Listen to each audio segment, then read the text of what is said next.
Eagle 6 in the train. Roger. Viper 1 bombs away. One's going to climb high above 20.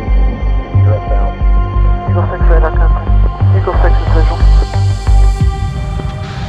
And it goes left.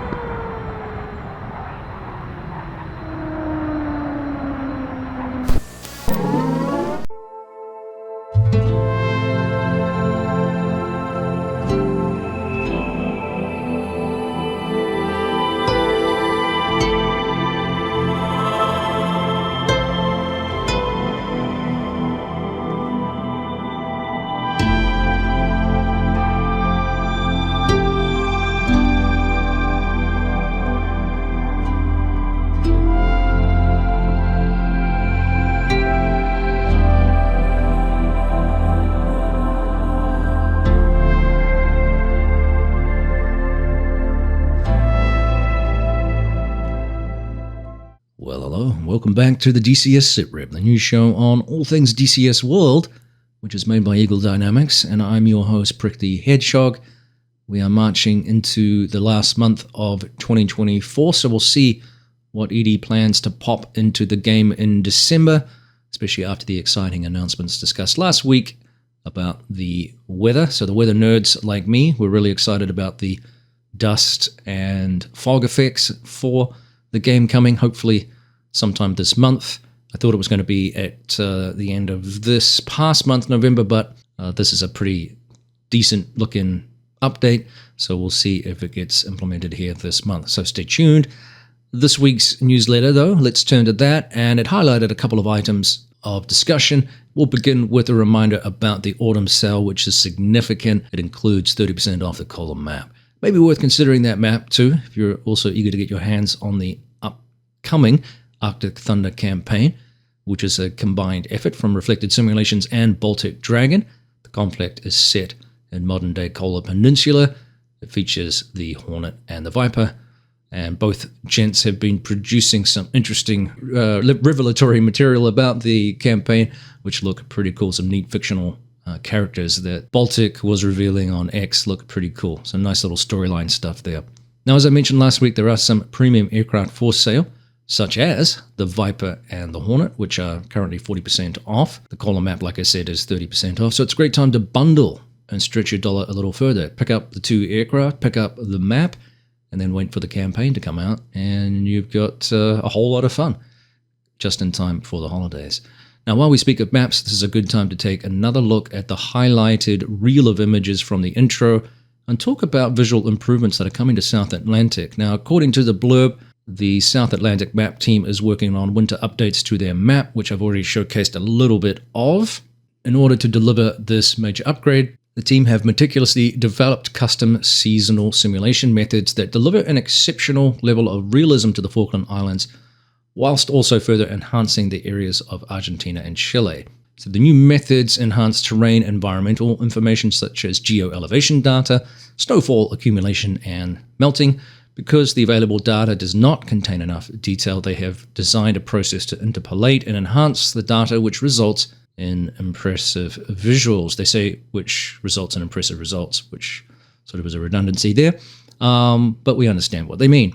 Mainland Chile and Argentina will also benefit by receiving realistic winter textures, for which they leverage the same technology, however at a slightly lower resolution. And I think this is probably because of the size of the areas that we're talking about. It's a massive portion of the world there. So nonetheless, it brings both the Falklands and the mainland to an even higher level of detail, and which results in a more immersive and fulfilling experience. Remember that the focus of the original map was in fact the Falklands, and then it was extended rather ambitiously to include the mainland, which, as I said, wasn't part of the original plan for the map. Now, further enhancements will include an updated biome with new flora and fauna across the map, especially visible during low-level operations, which will be cool. Now, I got to talk to the two developers Friday last week in a fireside chat through Discord, and we're hoping to arrange time for an interview before the next major update comes so we can chat candidly about the map and the development processes, and I hope you will enjoy that, so stay tuned.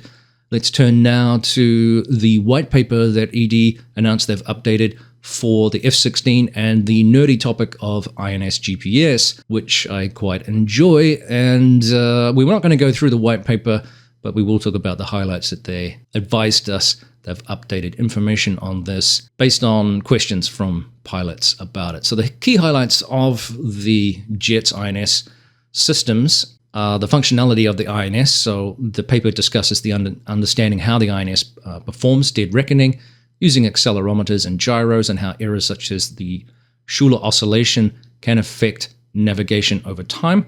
GPS insights. So this examines how GPS measures aircraft position, the challenges posed by ionospheric delay and multipath effects, and the advantages of military GPS signals over consumer ones, which are available to us for our personal GPSs and our phones, etc., etc.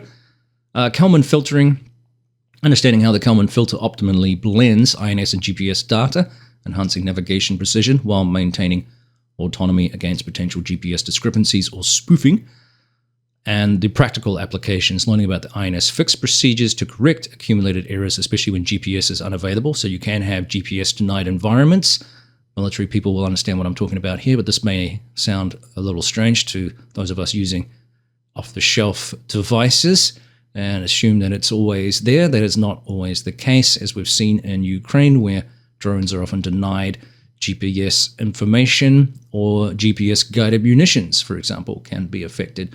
So the Russians sporting some pretty sophisticated and powerful GPS denial, electronic warfare, jiggery-pokery. So interesting stuff. Anyway, the importance of using aircraft sensors for target acquisition is part of this paper, and this is important too, because as it drifts or becomes inaccurate, there is the propensity for missing the target entirely or bombing the wrong thing, which is really bad for PR. So, interesting topic, one that I quite enjoy. In the past, there have been questions about the need for the system, and that's probably fair if your sorties are pretty short, which I'm sure a lot of solo players are fairly short. They don't encompass long cross-country runs and refueling gigs, especially in some of the maps which are relatively small. But if you're building an aircraft simulation, and let's be real, a lot of DCS community players believe the simulation term is gospel, and any reference to gaming is a blasphemy, so then why wouldn't you try to emulate that feature in the game? Oops. I mean, if you want the data cartridge, why wouldn't you emulate, therefore, the INS GPS system if you're into the simulation component of it? Especially for ED who have, let's be real, some military contracting work that they do as part of their platform. I think it's a showcase of ED's capability and capacity to reproduce something real pilots have to deal with as part of the startup and in-flight procedures, so on and so forth. Now, I'm not going to go through the white paper in detail. This is a topic we've broached many times, and it still generates fights and arguments among some members of the community. So we will refer you, I'll put a link, we'll refer you to the white paper if you're interested in looking into it. It's a pretty interesting topic, pretty cool stuff. Now, speaking of arguments, earlier this week, Friday, I uploaded a video on savings for the Pimax Crystal Light for those of you thinking of embarking on the VR journey right now. Now, I have to say, negativity seems to be the flavor of responses of many viewers these days, running along the lines of the company producing X product is so incompetent I'd never buy it, while also espousing conspiracy theories about said company cunningly crafting mechanisms to rip customers off. I suppose it's technically possible, but just some of the, some of the theories are kind of preposterous. My favorite response was a suggestion that Pimax is cherry-picking the units that it sends to content creators like me. Again, I suppose it's possible. I guess I could have been sent a used unit or a refurbished unit or something like that. Somebody checked to make sure it worked. But I find it hard to believe that Pimax reps or even people bring the same kind of conspiracy stuff to ED. They're running around plucking units to test just for content creators like me. It would suggest pretty horrendous quality control issues, and I think we need to remember too that shipping sensitive and delicate electronic equipment via many of the major shipping companies these days is a bit of a hit and miss affair. The unit might well have been working quite well in the factory as part of quality control, but after being kicked across the warehouse floor or inside a delivery van, I guess there's a risk even with the most diligent packaging, damaging events can occur. So there's a percentage of DOA product I think that most manufacturers probably calculate into their production and RMA processes caused by poor shipping and handling procedures. It's just a factor of life, unfortunately. Now, there was a similar stink permeating from comments about the F5 update as well last week. It was pointed out several times that you don't have to make the purchase, but of course, this kind of logic doesn't explain the money grab theory from some players regarding ED and all of the accompanying other complaints about their business model, the need for core engine work, etc., etc. The latter complaint really was dumbfounding because I spent a bit of time discussing how much work ED is doing on the core engine improvements with regards to the topic of fog and lighting and all the rest of it. Hence my theory, as I've said this before, you just can't please some of the community any of the time, especially when we're all guilty, I guess, of listening to the first 15 seconds or commenting on the thumbnail or the title without really listening to the whole article. And admittedly, unfortunately, we live in a world too where some of our content creators are creating clickbait type headlines and don't necessarily match the video. So I get it. We live in a world of instant gratification. It's easy just to go half cocked on a lot of stuff. So that's not my aim generally. I try to avoid that kind of thing. But yeah, I'm in the business of trying to create and generate discussion and interest in the products that I'm, I guess, promoting, and also my love of DCS world. So, you know, I try to be as altruistic and fair as I can. So, as for VR, I can only testify to the experience that I've had with the Crystal Light thus far. In almost daily use with that particular headset, there's been no drama. Or if there has been difficulty, it's usually related to me messing with something like drivers or settings or similar tinkering, I guess, as I trial and test the unit and play around with things. That's all been software. The hardware has been rock solid, I have to say. Now, the OG Crystal that I've had, I've got to go back and troubleshoot that as it's not connecting to the PC, which can be one of the issues people first face with the units. I do prefer the OG over the Lite for a variety of reasons. Primarily, I've discussed in the past, but I particularly like the eye tracking. I think that's the big one for me, especially in DCS world. And that foveated viewing that you get with that. So as you're looking, your eyes are tracking and you're not, the whole area isn't being rendered, if you like. And I think that does improve frame rates. So that's just my personal thing with that particular unit. But price point, obviously the Lite is a little bit better.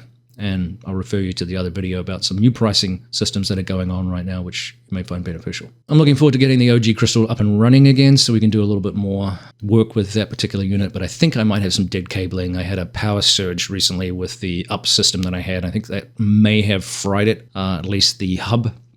The hub is working, but it's just not connecting to the USBs. So I don't know if it's a DP cable or anything. So again, some troubleshooting to do, and I just haven't had time to run through that process, which is tedious.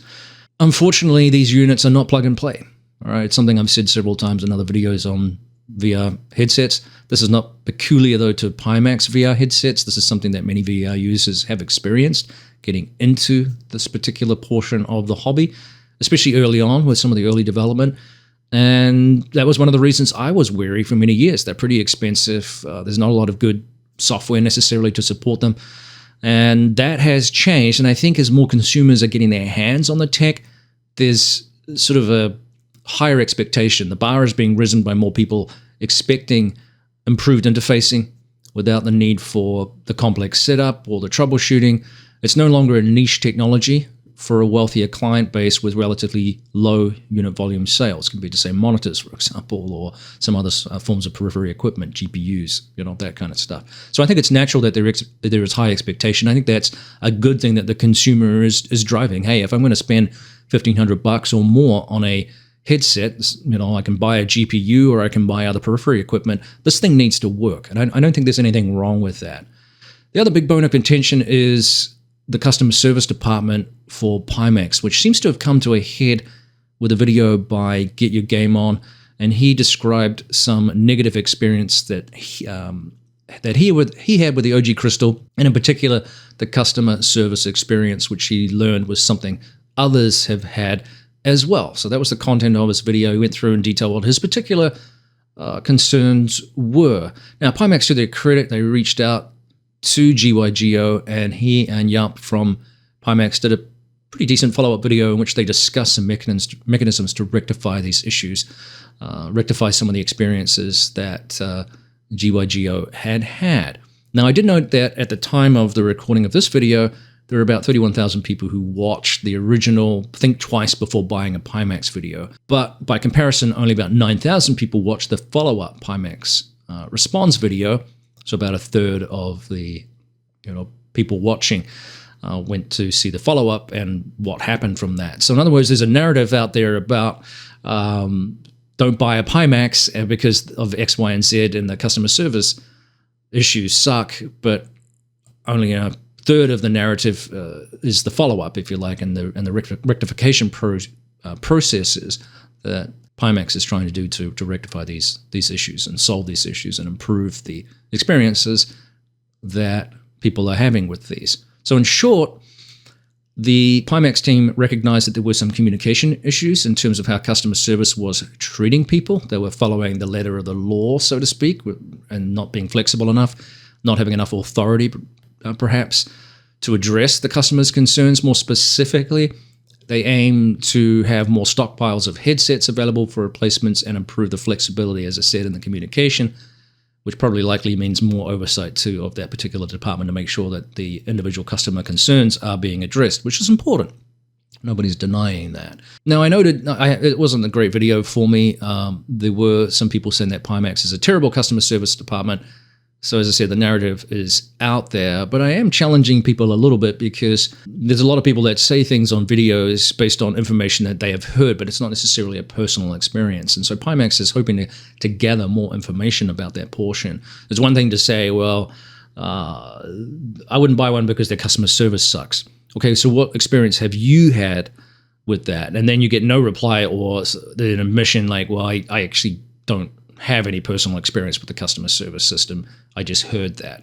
And that's okay, but be careful with your language. In other words, I'm hesitant to buy one because I've heard negative things about the customer service department. I've heard negative things about the quality control. I think that's a legitimate statement, but just to say I wouldn't buy one because their customer service sucks without any knowledge or direct experience with that. I mean, if your buddy down the road bought one and he had a negative experience or she had a negative experience, then sure, so be it. But qualify the language. Otherwise, you're just spreading rumors that aren't necessarily true. So we'll see. I love my Crystal Light, what it offers me. I love both units, actually, but I encourage you to do your own research. Sure, I'm, I guess, an influencer. I've been given a free product. So sure, my experiences are going to be a little bit more biased. They are going to be a little bit more pro the product. I don't have any experiences with other VR companies. Nobody has bothered to reach out, like Pimax did, to provide a unit for me to test or compare. There are people out there that do have, broad enough channels that they have had that. And there are some excellent channels out there and people that have experiences with multiple VR headsets. Go take a look at that. If you've had a negative customer service experience, I'd love to know more of the specifics so that I can pass that on to Pimax, and that's something hopefully that they can improve on. But as I said before, just saying that the customer services suck, then be more constructive with your feedback, please. If I may quote Flight of the Conchords and the Hip Hoppopotamus, rocking this metropolis from his esophagus, but I digress. I'll post a link to Pimax's store below with the discount code that I have, Prickly Hedgehog 72. Apparently the link wasn't working, or the discount code wasn't working before, thanks to somebody that pointed that out to me. And if you want a little bit of money off, $50 off your purchase, look around though, there's other codes out there. If you don't want to support me directly, then by all means support whoever you want. There is an Equal Dynamics code if you want some Sky miles for other purchases, so be it. But do your own research, and good luck. It is a fantastic experience, and one that I think if my wife would have let me, I would have invested in. But it is, I understand, a pretty steep investment, and we are going to get an even more expensive headset coming up in the Pimax Super. I don't know if I'm going to get one of those units yet, but we'll see. I'm not selling enough units right now for Pimax probably, but I have a busy life and I want to do my own thing too, rather than just producing one video a week for Pimax. I want to be able to share other things. On that basis too, Microsoft Flight Simulator it's been an interesting experience. The Pimax works pretty well on that. I have had some issues recording the quality of videos that I would like to represent that particular product. It's a lot easier to record in DCS, I must say, for whatever reason, just the way that the program is set up. I think the visuals in DCS are still very, very good by comparison. I think the world is a little bit muddy sometimes in Microsoft Flight Simulator, depending on where you are. So the premium cities like New York and London and stuff like that tend to get a little bit more attention. When you fly in places like New Zealand, and I've noticed some bugs have crept in. The world isn't all that pretty in some parts of the world, is what you would expect. Despite promises, there's bugs like if you're in VR and one of the tasks is to use the keyboard, that's an absolute pain in the ass. They look around the cockpit using the POV controls, and so you end up having to map these things so that you can do that. It's just kind of annoying. So there's some things that definitely aren't perfect, but I must say I've spent quite a bit of time in it, probably about 24 hours so far of this holiday weekend, and just getting to grips with some of the experiences, the career mode, that kind of thing, just kind of testing out the product and seeing how far I can take it, whether or not it's something I'm going to stick with. But I think, like I said a few weeks back, most of us are probably going to have a tinker and a play, and then we're going to come back to DCS World because it just is more immersive, and there's more to do, and you get to blow stuff up, which you don't get to do in Microsoft Flight Simulator right now, and there's no damage model for the aircraft, that kind of stuff. So, yeah, just interesting experiences.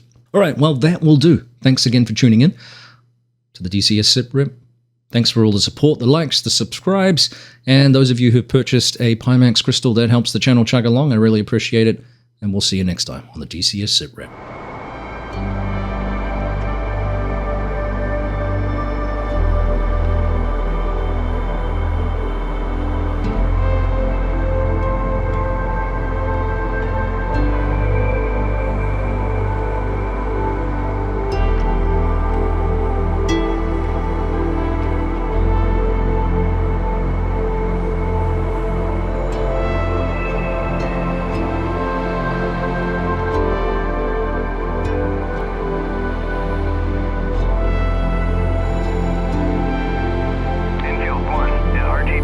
Dodge 1, inbound.